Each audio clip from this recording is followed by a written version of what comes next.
Muy buenas amigos, ¿qué tal estáis?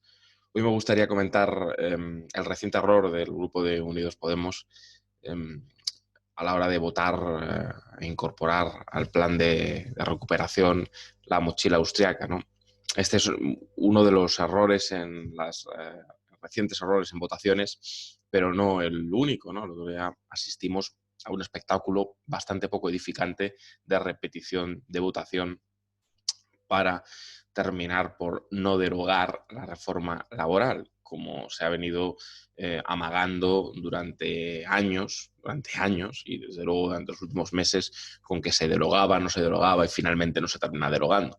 Es curioso que los errores en las votaciones habilitan o determinan repeticiones de las mismas, siempre y cuando interese obviamente repetir esas decisiones, esas votaciones, para tomar la decisión correcta, ¿no? Todo esto hay que traerlo a colación no desde un punto de vista demagógico, sino desde un punto de vista real, ¿no?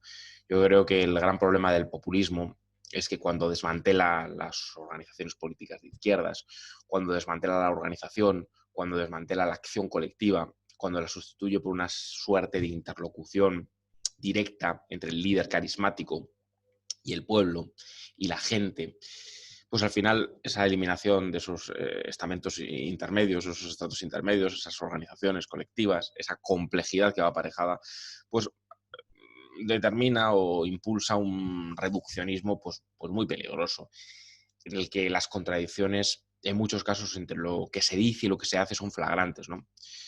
Yo recuerdo cuando Podemos criticaba a los partidos de izquierdas realmente existentes, ¿no? A Izquierda Unida, desde luego al Partido Comunista en la transición, como colaboracionistas del régimen, ¿no? Del régimen del 78. No se trataba de hacer políticas concretas, políticas materiales para mejorar, si acaso gradualmente, la vida de los trabajadores, porque, bueno, según este nuevo relato de la nueva política, ¿no? Que estuvo tan en ebullición y en efervescencia durante algún tiempo en la política española, complementar mayorías al Partido Socialista, que era una de las piezas centrales del régimen, del sistema, de la casta.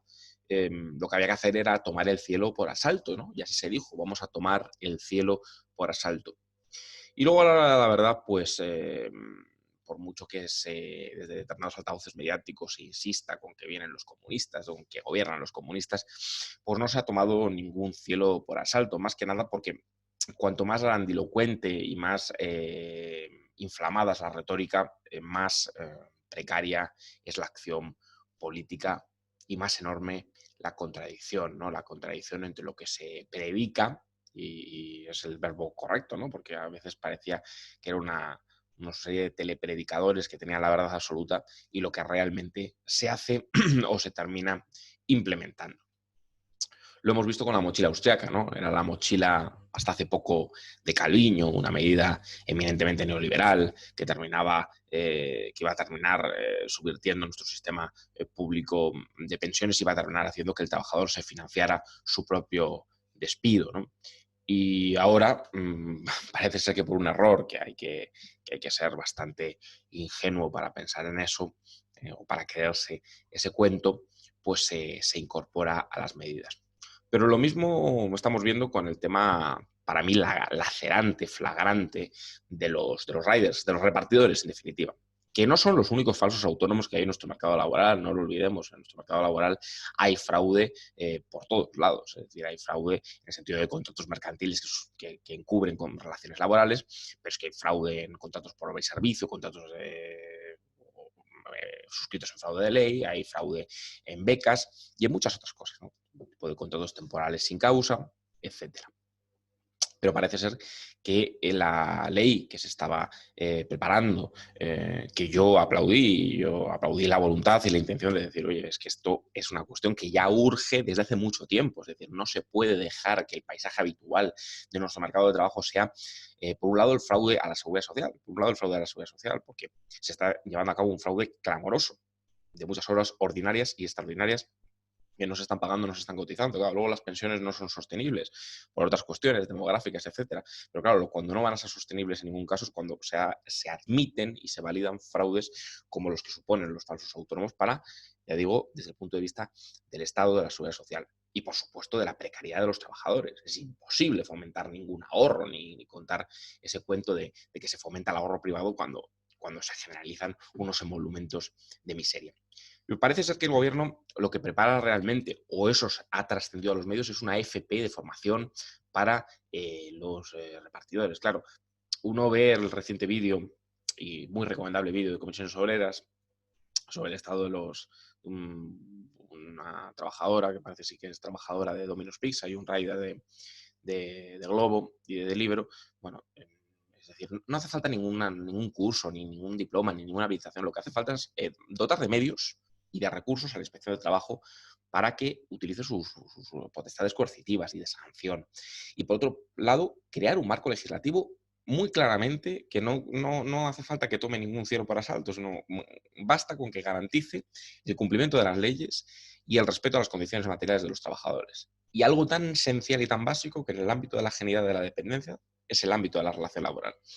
Y no puede ser el ámbito invadido por los contratos mercantiles, porque estas personas no son autónomos. Porque a través de la geolocalización, de las aplicaciones, lo que se les hace es someterles a un control, a una supervisión, un escrutinio muchísimo mayor que en muchos casos a los trabajadores por cuenta ajena.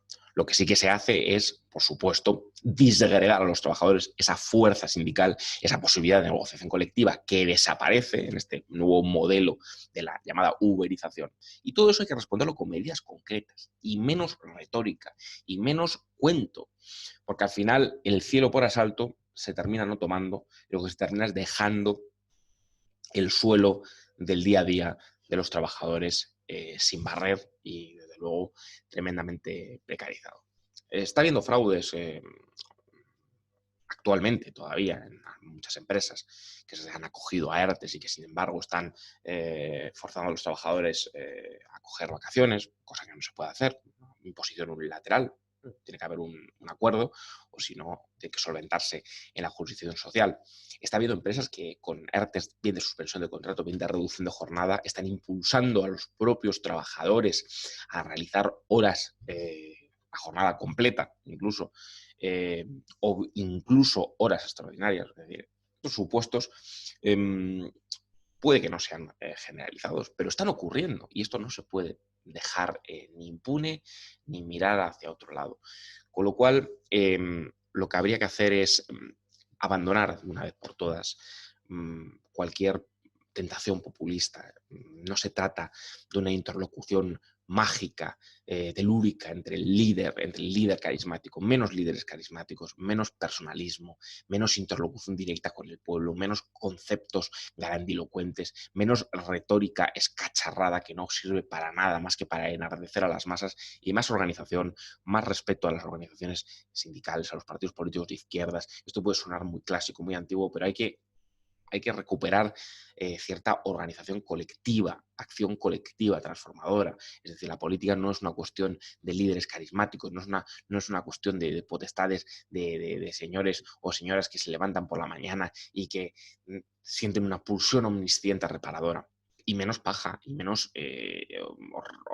ornamento, menos tomadura de pelo. No hace falta una FP para los riders, hace falta un marco legislativo que los proteja y, desde luego, una actuación contundente en la Inspección de Trabajo, que necesita medios, recursos, apoyo, soporte y dotación de personal económico.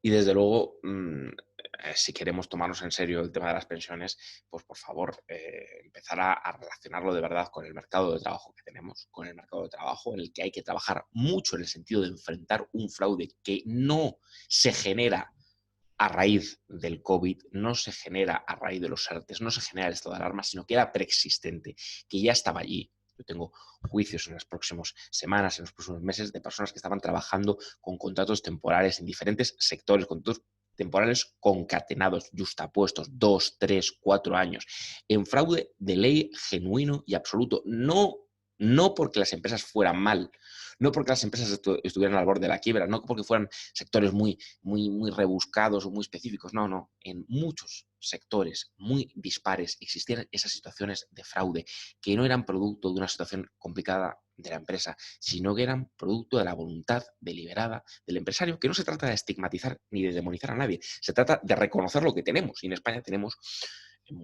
una propensión a admitir o a permitir un fraude masivo que al final, como digo, supone un verdadero, un colosal proceso para detraer recursos a la seguridad social que luego inviabiliza la sostenibilidad de un sistema público de pensiones que, por cierto, es el único que nos podemos permitir, enfrentando las políticas demográficas, por supuesto, enfrentando las políticas laborales y no yendo en el sentido de la devaluación salarial o de la reducción del poder adquisitivo ya mermado de los trabajadores. Y digo que es lo único que nos podemos permitir porque un sistema de capitalización abocaría a la miseria a millones de trabajadores.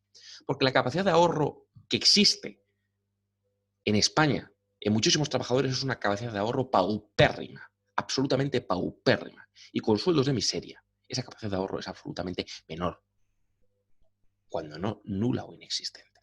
O sea, el cóctel trabajo precarizado, horas infinitas de trabajo, muchas de ellas ni pagadas ni cotizadas, sueldos y emolumentos de miseria y precios de la vivienda en muchos casos disparatados, con un mercado de alquiler totalmente desorbitado, con un modelo hipotecario en el que ha habido abusos y fraudes también ingentes.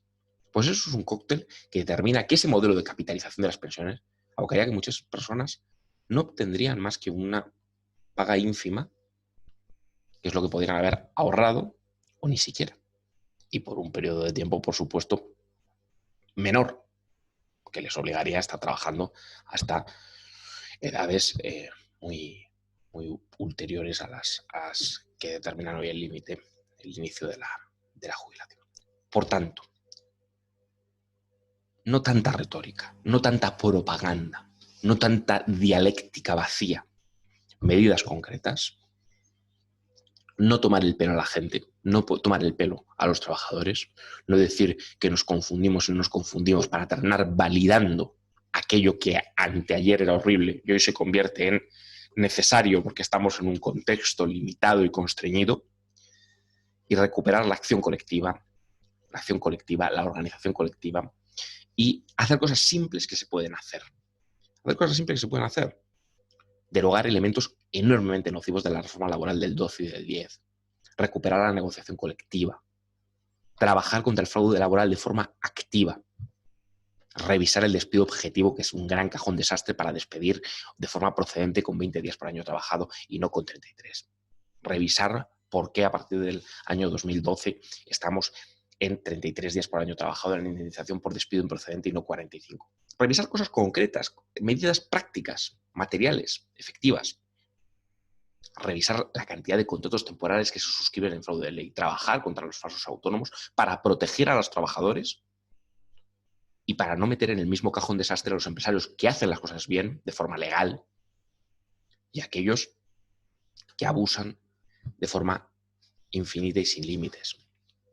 Eso es lo que hace falta. Medidas políticas, materiales, concretas, tangibles para revertir situaciones de abuso y de precariedad y menos retórica inflamada que no va a ningún lado, muy del gusto de la política populista que ha llevado a muchos cientos de miles, millones de personas a la frustración, a la melancolía y a una situación en la que al final el supuesto gobierno social comunista se queda más atrás en políticas sociales y medidas económicas verdaderamente progresivas que gobiernos de centro derecha en el resto de Europa, por ejemplo.